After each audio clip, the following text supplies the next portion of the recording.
चलते चलते हंसते गाते यूं कटे सफर जिंदगी का, सफर जिंदगी का।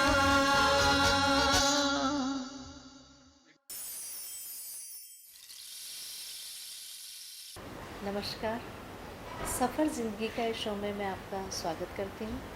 आज के हमारे गेस्ट हैं डॉक्टर वीरेश बेरीवाल, जो कि शिशु एवं किशोर रोग विशेषज्ञ हैं।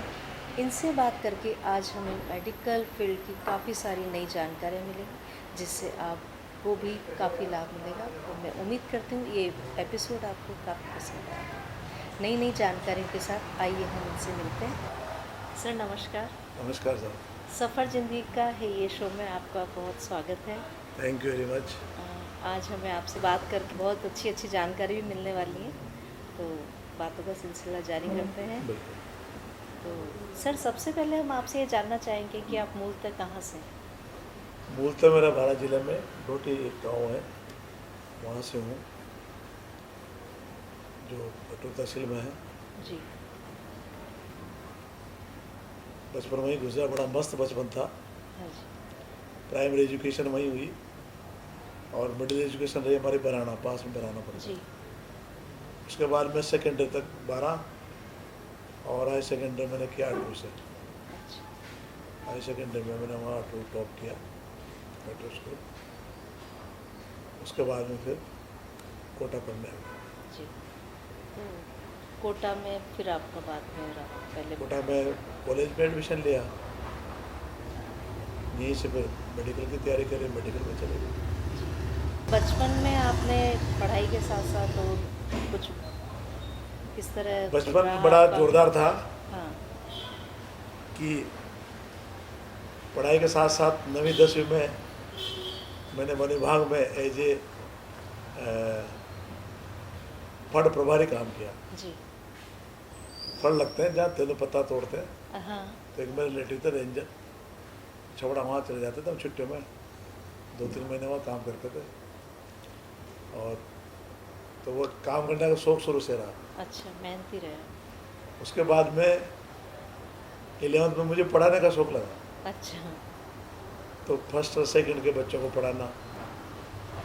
फिर मैं यहाँ आया, कोटा कॉलेज में पढ़ रहा था, तो यहाँ मैंने बच्चों को पढ़ाया। जी।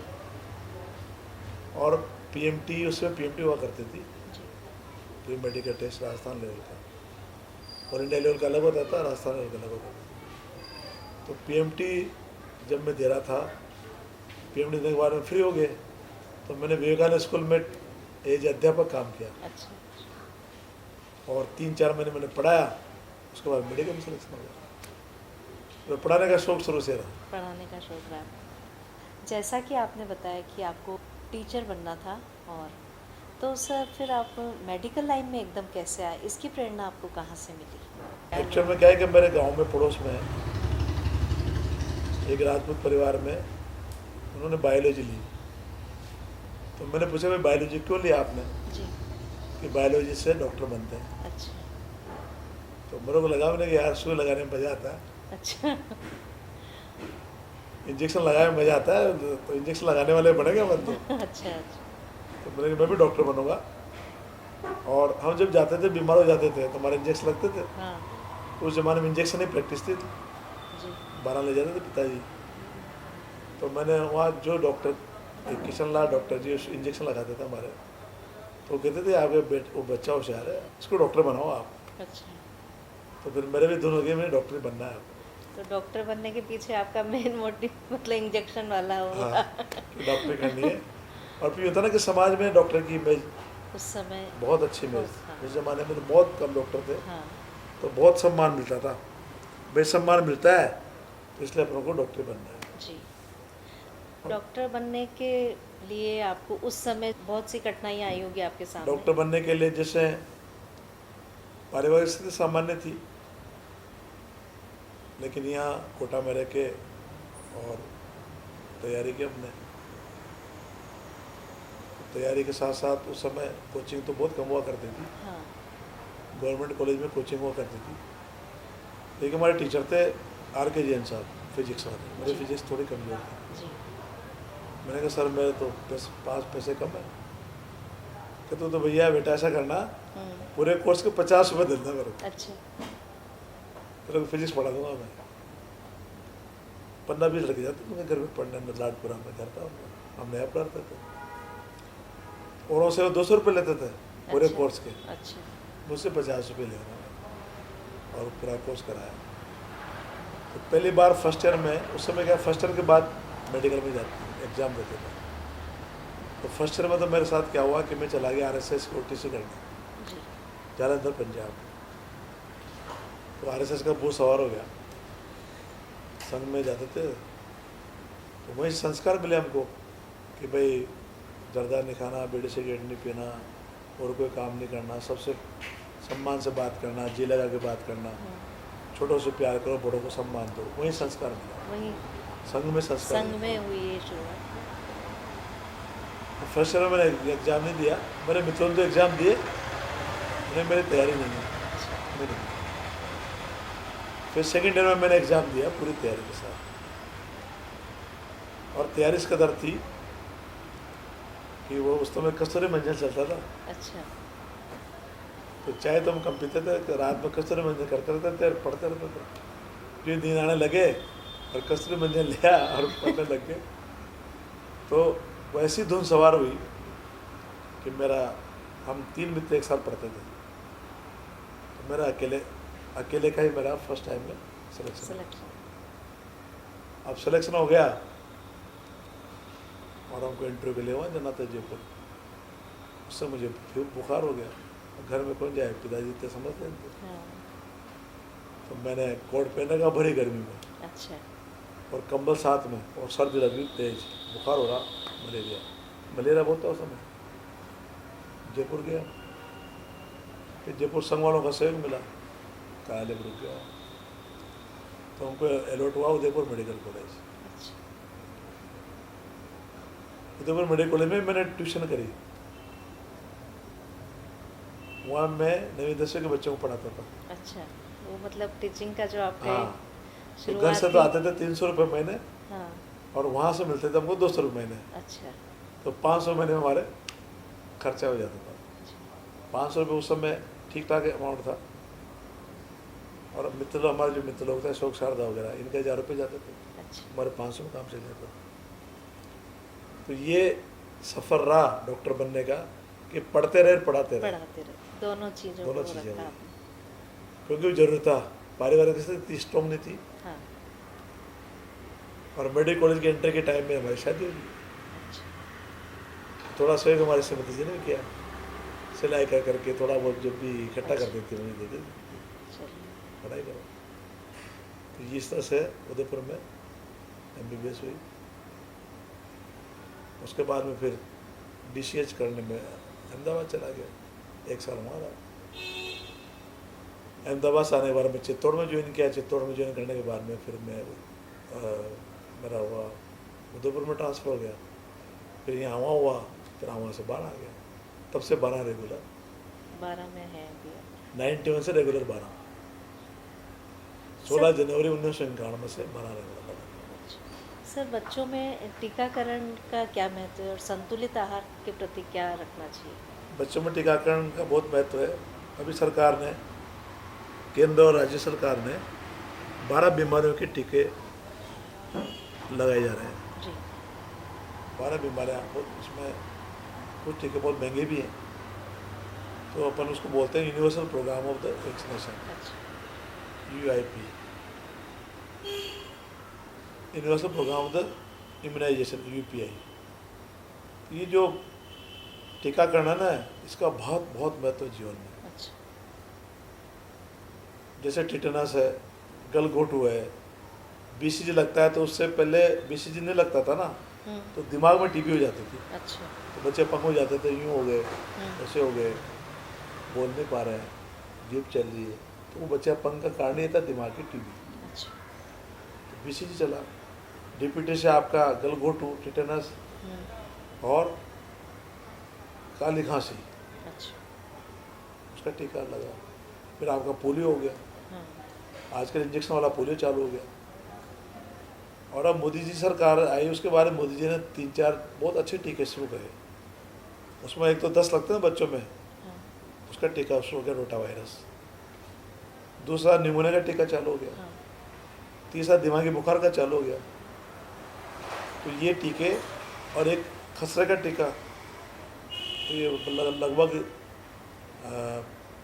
12 टीके, बीमारियों के टीके अपने को लगते हैं, जो बच्चों को शेड्यूल नहीं लगाना ही चाहिए।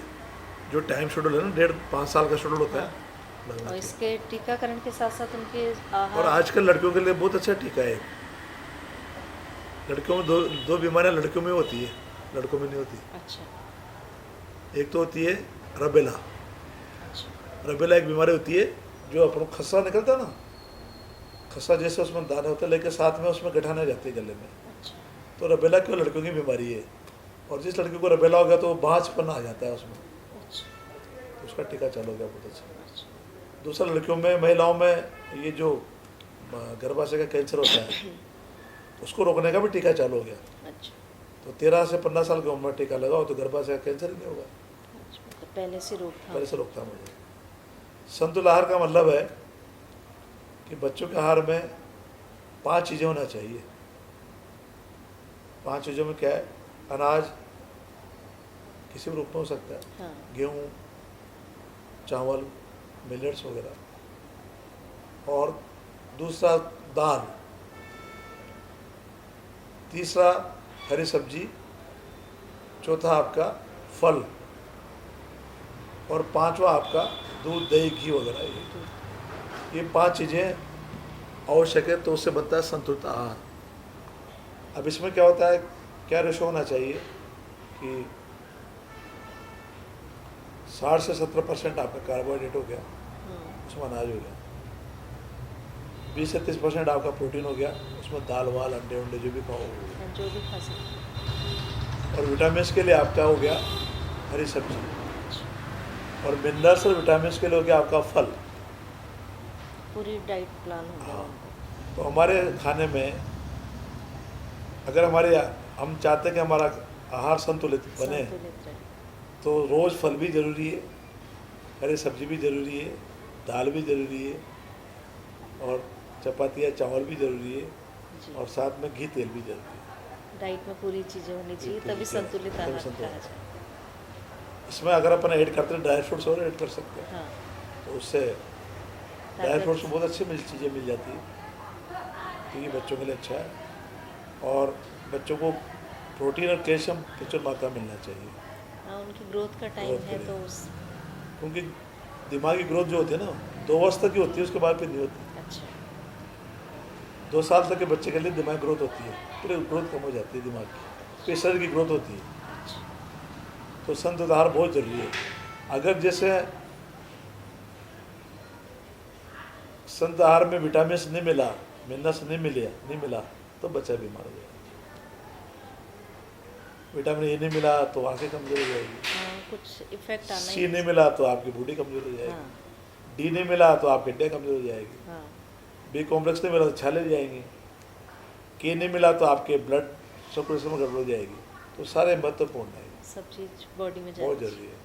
आजकल टेक्नोलॉजी काफ़ी रफ्तार से बढ़ रही है, इसके बहुत सारे फ़ायदे भी हैं और कुछ नुकसान भी हैं, तो इसके बारे में आपके क्या विचार हैं और इससे सावधानियां किस तरह रखनी चाहिए? डिजिटलाइजेशन जो है ना, उसका दोनों ही पहलू हैं।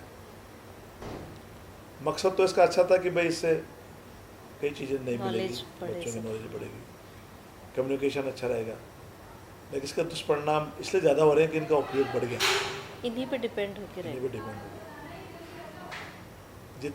जितना बच्चा मोबाइल या टीवी देखेगा, हाँ, तो एक तो आंखों पर फर्क पड़ता है, जी, स्ट्रेस होता है, मेंटल स्ट्रेस होता है, बच्चे का आंखों पर फर्क पड़ेगा, सिर दर्द होगा। मोबाइल ज़्यादा यूज करेगा तो दिमागी तो असंतुलन होगा, ऐसे ही सुनने की क्षमता कमजोर होगी। जी, और आज के ईयर पीस लगाते हैं लोग, हाँ, उससे सुनने की क्षमता कम होती है। मोबाइल में कोई चीज़ उसने गलत देख ली तो गलत प्रभाव पड़ेगा, आउटडोर एक्टिविटी भी इससे कम होगी। कम हो जाती है, खेल कूद कम हो गए और एक्टिविटी कम होगी। तो जिन्होंने मोबाइल की शुरुआत की थी वो तो सजग हो गए, जी, अमेरिका, इंग्लैंड वगैरह, तो उन्होंने नियम बना दिया कि बिलो 15 ईयर 15 साल के पहले बच्चों को मोबाइल देना मना है।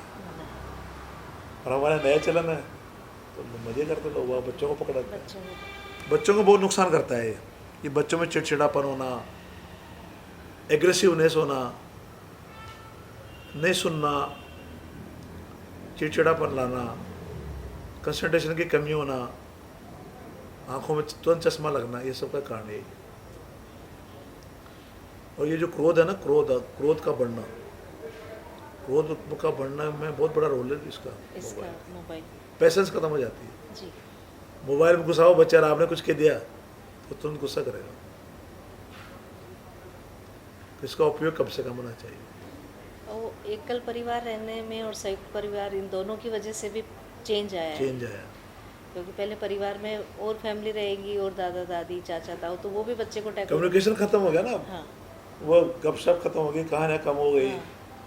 और जो संयुक्त परिवार में जो बातें हुआ करती थी, हाँ। बच्चे भी बड़े किसी ने डांट दिया, किसी ने खिला दिया, ये उसका कमी होगी। फिर मोबाइल की डिपेंडेंसी कम होना चाहिए। डॉक्टर साहब, वायरल इन्फेक्शन और वायरल बुखार ये आजकल काफ़ी कॉमन हो गए हैं। इनसे बचाव के लिए हम अपने स्तर पर क्या उपाय कर सकते हैं? अभी देखो हमारे यहाँ बहुत इंपॉर्टेंट चीज़ है जो आपने टॉपिक लिया, लास्ट में क्वेश्चन लिया जी। परिवार है छोटे, जी। बच्चे कम। जी। किसी परिवार में 1 बच्चे, किसी में 2 बच्चे। हाँ जी। और ज़्यादा मानो 3 बच्चे, 2 बच्चे, 1 बच्चे का परिवार है, और कोई बच्चा बीमारी से चला गया, बाय द वे कालग्रस्त हो गया, तो उस परिवार में पहाड़ टूट गया। हाँ जी। तो ये बचाव बहुत आवश्यक है, क्योंकि वायरल बीमारियाँ इतनी खतरनाक निकल के आ रही है जो पता लगता कब क्या हो जाए। आप देखो डेंगू, अभी 2 दिन पहले एक नए छात्रा की मौत हुई है डेंगू से। अच्छा। स्क्रब टाइफस, मंकी फॉक्स आ रहा है एक,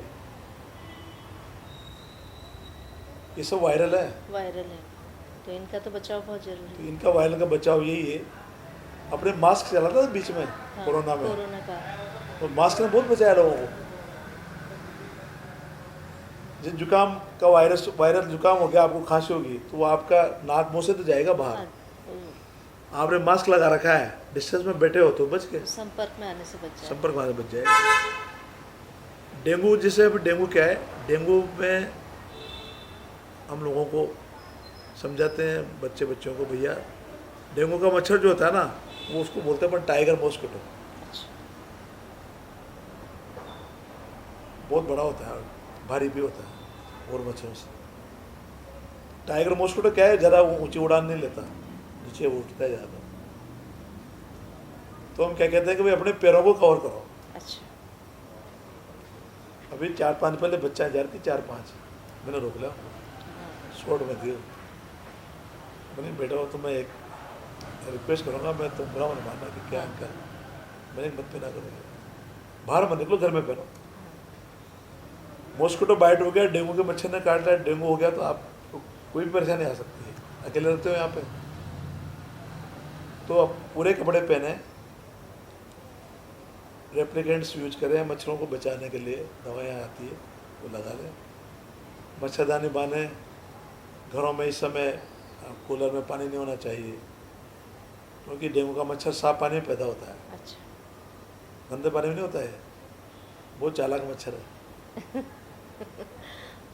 बाल्टी में रखिए आपके साफ पानी में, 3 दिन में पैदा हो जाएगा। सफाई पसंद। सफाई पसंद। कूलर में पानी नहीं होना चाहिए भी। तो डेंगू का मच्छर साफ पानी में पैदा होता है, टैंकियों में पैदा हो जाएगा, कूलर में पैदा हो जाएगा, कहीं मटकी में, गमले में पानी नहीं भरा होना चाहिए, तुरंत खा लेगा।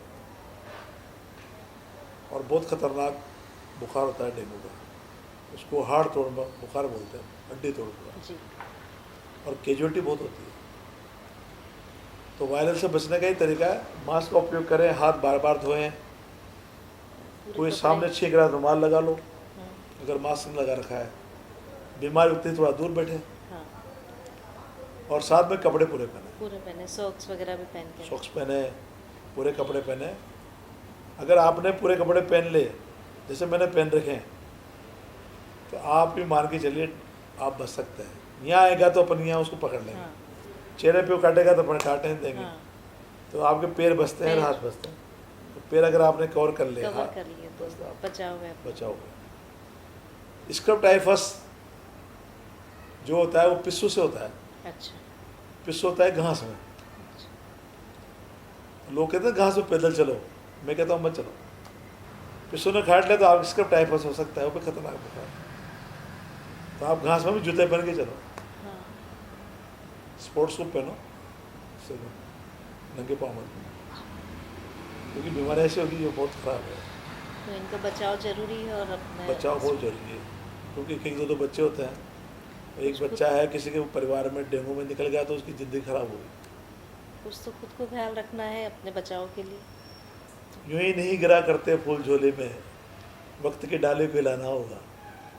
यूं ही नहीं गिरा करते फूल झोले में, वक्त के डाले को हिलाना होगा। कुछ नहीं होगा अंधेरों को बुरा कहने में, अपने हिस्से का दिया खुद को जलाना होगा। बहुत इसलिए तो सबको प्रयास करना पड़ेगा, सब तभी कोई- तभी सभी स्वस्थ रहेंगे। और हमारा मकसद क्या है कि स्वास्थ्य सेवा से राष्ट्र सेवा। बहुत बढ़िया। तो ये हमारा क्या उद्घोष है हमारे जीवन में कि न तुम्हें कामे राज्य न स्वर्गम न पुनर्भवम, कामे दुख तप्ता नाम प्राण नाम भर्तिदास्तम। न मुझे राज्य की कामना है, हाँ न मुझे मोक्ष की कामना है, न मुझे पैसों की कामना है। मेरी क्या कामना है कि मैं दीन दुखों की सेवा कर सकूँ। बहुत अच्छा। ये तो और सर ये तो जैसे आपका व्यस्त जीवन हुआ, इसके अलावा आपकी हॉबीज़ क्या है जिनको आप चाहते हैं कि मैं हमारी करूं? हॉबीज ये है कि खुश रहो और खुश रखो, जियो और जीने दो, खूब हंसो और हंसाओ, बहुत बढ़िया। हंसते रहो। हंसना- और जीवन रोके निकालोगे तो भी निकालना है, हाँ तो हंस के निकालो ना। सही है। सबसे बड़े तरीका ये कि आप रोके निकालोगे तो भी निकलेगा। तो हंस के निकालो जीवन को। और तकलीफ दिन है तो रात भी है, अगर रात नहीं होगी तो दिन की कोई वैल्यू नहीं है। समय चेंज होता ही है उसका। दुख है तो सुख की वैल्यू है, और अगर वहाँ सुख ही सुख मिलेगा तो फिर तो आदमी का दुख का ये महसूस नहीं हो पाएगा। जीवन है। जोक सुनो, जोक सुनाओ। तो सर क्या आप संगीत में भी रुचि रखते हैं? संगीत में हाँ कर लेते थोड़ा बहुत। तो जे क्या नाम से हम तो कुछ आपका पसंदीदा कोई गाना जो आप सुनाना जोक्स चाहें? वगैरह ठीक है, वही है। और आजकल मुझे गाना बहुत बाहर आया हुआ, जी। जिंदगी हर कदम एक नई जंग है, जीत जाएंगे हम, जीत जाएंगे हम, तुम अगर संग हो। बीबी से कहता हूँ मैं, नहीं नहीं बहुत अच्छा है। पत्नी से कहता हूँ कि भाई जंग जीत जाएंगे, तुम साथ होते साथ होते हैं। संग अगर तुम। बहुत तो अच्छा। बहुत बढ़िया है। और ये जिंदगी जीने का नाम है। ये बच्चे करते ना आजकल, अरे यार क्या क्या घबराना है, हमें सीखना चाहिए चींटी से, चढ़ती है गिर जाती है, चढ़ती है गिर जाती है, फिर वापस चढ़ जाती है। तो असफलताओं से सफलता मिलती है। जी सर, इतनी व्यस्त आपकी जीवन शैली रही, तो इसमें आपका जो परिवार के प्रति आत्मसमर्पण है, तो इसको आपने कैसे व्यवस्थित सुचारू रूप से किया? देखिए हमारे पास घंटे तो 24 ही होते हैं, जी इसी को मैनेज करना है। हाँ जी। 6 घंटे की नींद बहुत होती है एक इंसान के लिए, और जितना आदमी काम करेगा उतना ही उसमें पॉजिटिव एनर्जी रहेगी। जी तो हमारे जीवन में कुछ चीज़ें इतनी महत्वपूर्ण है, वो आप पैसे से खरीदोगे तो भी नहीं मिलेगी। हाँ जी। आपका स्वास्थ्य, आपका परिवार और आपका मित्र लोग। हाँ तो सबसे पहले तो आपका स्वास्थ्य है। अगर आप स्वस्थ हैं, पहला सुख निरोगी काया। जी अगर आप स्वस्थ हैं तो आपको सब अच्छा लगेगा। हाँ दूसरा, कई बार हम क्या करते हैं, अपने कामकाज के चक्कर में परिवार को माइनस कर लेते हैं, वो कभी नहीं करना चाहिए। ये काम कर रहे हैं, नहीं बेटा तो दूसरा कर लेंगे, हाँ, लेकिन परिवार माइनस हो गया वो दूसरा नहीं। नहीं होगा। तो आपका स्वास्थ्य और आपका परिवार को समय आप निश्चित करिए कि मुझे 2 घंटे मेरे परिवार को देने हैं। जी। तो परिवार आपका प्रायोरिटी बनाना चाहिए और एक प्रयास से करें कि सबको जोड़ के रखें, बड़ों को सम्मान दें, छोटों को प्यार करें। तो यही है। और हम कई बार क्या करते हैं कि दोस्तों के चक्कर में परिवार को नुकसान कर देते हैं। हाँ, वो भी नहीं होना चाहिए। दोस्त तो दूसरे मिल जाएंगे, सही है। लेकिन परिवार, माता पिता, जो भाई बहन, फैमिली बच्चे, हमारी है वो तो वही रहे, और उनके लिए हमारी वैल्यू है। हाँ, वो अपना- सारे हमारे। तो ये दोनों चीज़ें इंपॉर्टेंट है, आपका स्वास्थ्य और आपका परिवार, हाँ, दोनों को आदमी को फोकस करना चाहिए। बाकी सब चीज़ें बात की है। नौकरी मिल जाएगी आपको रोजगार मिल जाएगा, लेकिन आपको फैमिली नहीं मिलेगी। आप खूब कमा लेंगे, परिवार में किस काम आएगा। सर आपने बदलता हुआ समय देखा है, तो जो आपने पहले देखा और अभी वर्तमान समय में जो चल रहा है इसके बारे में आप क्या कहना चाहेंगे? पहले समय मेरा वर्तमान समय बहुत अंतर है। अरे अंतर और आगे भी आएगा। पहले अपना ये था कि अपन पेरेंट्स के सामने बोल नहीं पाते थे, जी। और मेरा अनुभव तो ये है कि मुझे तो एक बार अब मेरे दादाजी ने नीम की टहनी में लटका के और खूब मारा है। पहले थेरेपी होती थी, तेरे वैसे को ये दी बड़ों है, की। हाँ, चांटे पड़ते थे। और हम एक बार एक खेत में मूंगफलियां नुकसान कराया, तो हमारे पिताजी ने थप्पड़े मारी। अच्छा, उसमें मजा आता था, हाँ, प्यार मिलता था। सामूहिक जॉइंट फैमिली, संयुक्त परिवार थे, तो चाचा मामा, चाचा चाची, कजिन, भैया भाभी, बुआ, बड़ा आनंद था परिवार के साथ। परिवार में। चाचा चाची के, बुआ के बच्चों में लगता था कि हम अलग हैं, हाँ, और निभाते भी थे। अब परिवर्तन ये हो गया कि न्यूक्लियर फैमिली होगी। न्यूक्लियर फैमिली में संबंध कम हो गए, बच्चे कम हो गए, तो कहीं चाचा नहीं है, तो कहीं बुआ नहीं है, कहीं मौसी नहीं है, रिश्ते कम हो रिश्ते गए। कम हो गए, और रिश्तों में वो प्यार अपनत्व भी कम हो गया। हाँ, तो पहले था अपनत्व, जा रहे साहब ससुराल में और 5-5 दिन रुक रहे, हाँ, साले जी आ रहे हैं साहब, 5-5 दिन रुक रहे, 15 दिन रुक रहे। अब समय की अब भी समय थोड़ा की सबको समय की अपना सीमा लगता हो है गई, कि हमारे लिमिट हो पास- गई। और लेकिन सबसे बड़े यही कि प्रयास हम लोग को करना चाहिए कि वापस अपन उधर ही बढ़े कि अपना कुटुंब बढ़ा रहे, परिवार के प्रति हमारी वही परिवार के भावना प्रति बनी रहे बना हमेशा। और जॉइंट फैमिली तभी बढ़े हाँ, जितना हो सके। तो उससे कई सारी चीज़ें आपकी दूर हो जाएगी। ये जो डिप्रेशन आना, एकाकीपन होना, ये सब दूर हो जाता है। आज के युवाओं को आप क्या कहना चाहेंगे? आज के युवा खूब मेहनत करें, मस्त रहें, पढ़ाई लिखाई खूब करें, जीवन का आनंद लें। एक चीज़ के पीछे लगे, ये नहीं मिला तो मेरा वो डिप्रेशन में आ जाए। हाँ, क्योंकि अभी के बच्चे बहुत परेशान हाँ, ये एक चीज़, बहुत सारे ऑप्शन है, बहुत ऑप्शन है। डॉक्टर नहीं बना तो और कुछ बन जाएगा, हाँ, इंजीनियर नहीं बना तो कुछ और कुछ बन जाएगा। सब फील्ड में खूब संभावनाएं हैं। तो बच्चे खूब पढ़ें और एक चीज़ के पीछे भी नहीं लगे। नहीं मिले सफलता तो दूसरी तैयार खड़ी है, काम करने वाला चाहिए। और अब तो इतने साधन सुविधाएं उपलब्ध होगी कि डरने की जरूरत ही नहीं है। आज के युवाओं में बहुत ब्रेन है, बहुत इंटेलिजेंट युवा है आजकल के। इसीलिए उनको भी आवश्यकता भी सही गाइडेंस सही गाइडेंस की आवश्यकता है। बहुत होशियार है और थोड़े से उसमें वो डिप्रेशन में रहते हैं। कारण मैं बताऊँ आपको, कारण है सोशल मीडिया। जी। ग्रुप में कुछ चला गया उल्टा सुल्टा तो बच्चा बताओ भाई जाता है। सोशल मीडिया ने बहुत डैमेज किया है, तो नहीं घबराना उससे, हो गया होगा कोई बात। ये मैसेज बहुत ज़रूरी है, क्योंकि अब कोटा में जो अपने यहाँ जो बच्चे आ रहे हैं तो इनको भी माहौल वही मिलना चाहिए। इनके लिए मोटिवेशनल कुछ ज़रूर लेक्चर होना ही चाहिए। एक्चुअल में ये जो डर है ना दिमाग में, सुसाइड कर लेना आ रही है, हाँ, ये डर है दिमाग में। ये केस बढ़ रहे हैं। हाँ, कि ये ऐसा नहीं होगा तो मेरा क्या होगा। हाँ। कुछ नहीं होगा। कुछ तो मिलेगा, भगवान ने कुछ तो और दूसरे आपको बुरा देख लेंगे तो क्या कर लेंगे। हाँ, तो इसलिए सबको ये देना चाहिए कि हम we will win the our motto. Sir, आज आप हमारे स्टूडियो में आए, आपने इतनी अच्छी जानकारी दी, सबको इसका लाभ मिलता रहे ये हम चाहेंगे, और सभी इसका फ़ायदा उठाएं तो अच्छी बात है।